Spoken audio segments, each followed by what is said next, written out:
Often bigot anti-Islamist and Christian missionaries cite Quran verse 29 of chapter 9 to demonstrate violence in Quran. How Allah commanded the Muslims to fight with non-Muslims until they are forced to accept Islam and pay ransom to stay alive. Let's take a close look at the verse to discover how much truth is there in the claims of bigot anti-Islamist and Christian missionaries. Fight those who do not believe in the God or in the last day, and who do not consider unlawful what the God and His Messenger have made unlawful, and who do not adopt the religion of truth from those who are given the scripture, until they pay jizya willingly subdued. Al-Quran, chapter 9, verse 29. Verse 29 of chapter 9 was revealed after the Muslims established government in Mecca, and many were non-Muslim. In the first part of this verse, the God is commanding the Muslims, fight with those who do not believe in the God and the Day of Judgment. People who do not maintain the do's and don'ts of Islam. This could also be a Muslim. People who claim they are on the scriptures revealed to previous prophet, like Jesus or Moses, but unwilling to accept Islam, meaning hypocritical, disobedient Muslims and all non-Muslims, till they believe in the God and the Day of Judgment and accept Islam. Now what does that mean? Fight. Fight with sword or with fist, or does it have some other meaning to this fight? Let us first analyze fighting with sword and fist. Can anyone convince anyone to believe in the God or the Day of Judgment, or in a prophet by punching on the face, or by poking with the sword? No, it will never work.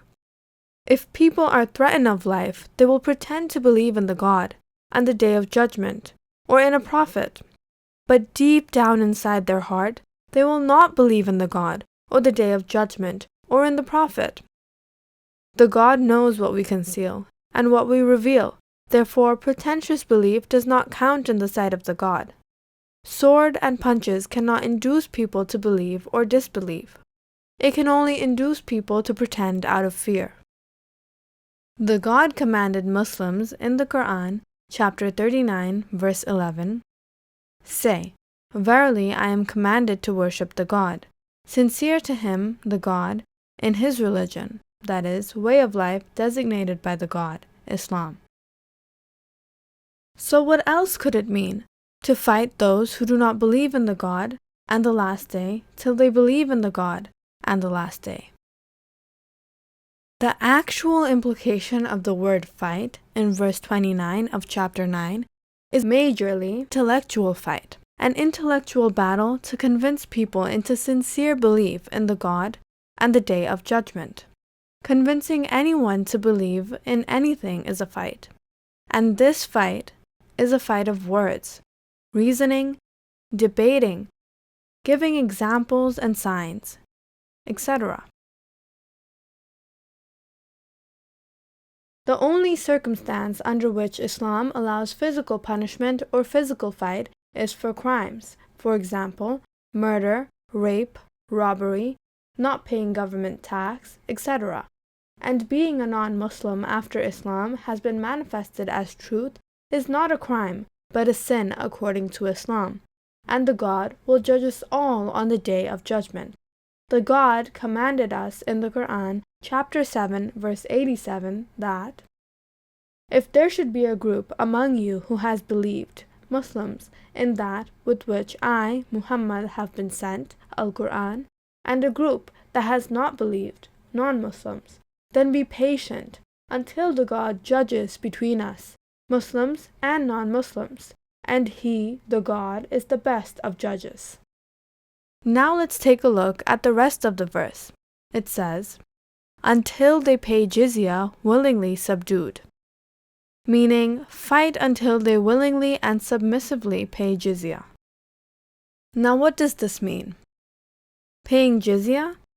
Muslims don't pay jizya. Muslims pay zakat, 2.5% of yearly annual savings to an Islamic government for the needy and poor.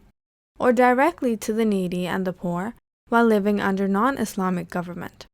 And Muslims are religiously bound to pay zakat, and it's a crime under Islamic government not to pay zakat. What is jizya? Jizya is yearly annual tax, similar to zakat, but not religiously bound, but bound by the government. Whether Muslim or non-Muslim, if anyone refuses to pay zakat or jizya, will be in trouble under Islamic government. And the money for the zakat or jizya are always used for good cause, to help poor and needy, for example, old, orphan, disabled, unemployed, nursing mother, etc., to protect nation, for example, law enforcement, army, etc., to develop nation, for example, make hospitals, schools, roads, etc., and for many more reasons for which every citizen will be benefited, whether Muslim or non-Muslim. If every non-Muslim are beaten to Islam, then who is going to pay the jizya? If the God is commanding the Muslims to fight someone for jizya, that means Muslims have lost that intellectual battle of convincing that non-Muslim to accept Islam.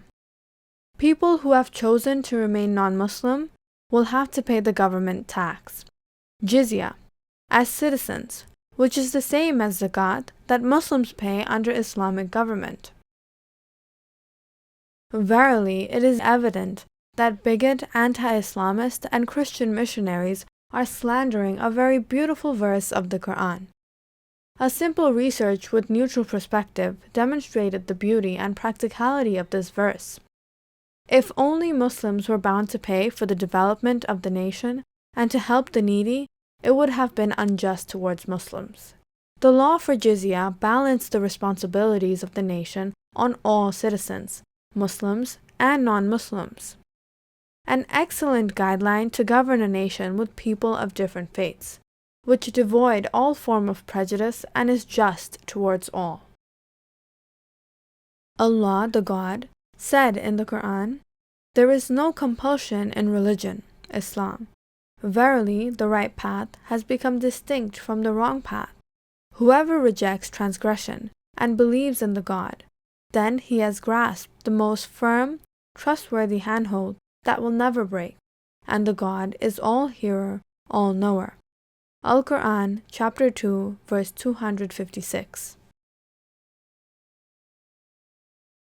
Like, share, and subscribe to create awareness. We are also available on Facebook, Google+, Twitter, and Paltalk.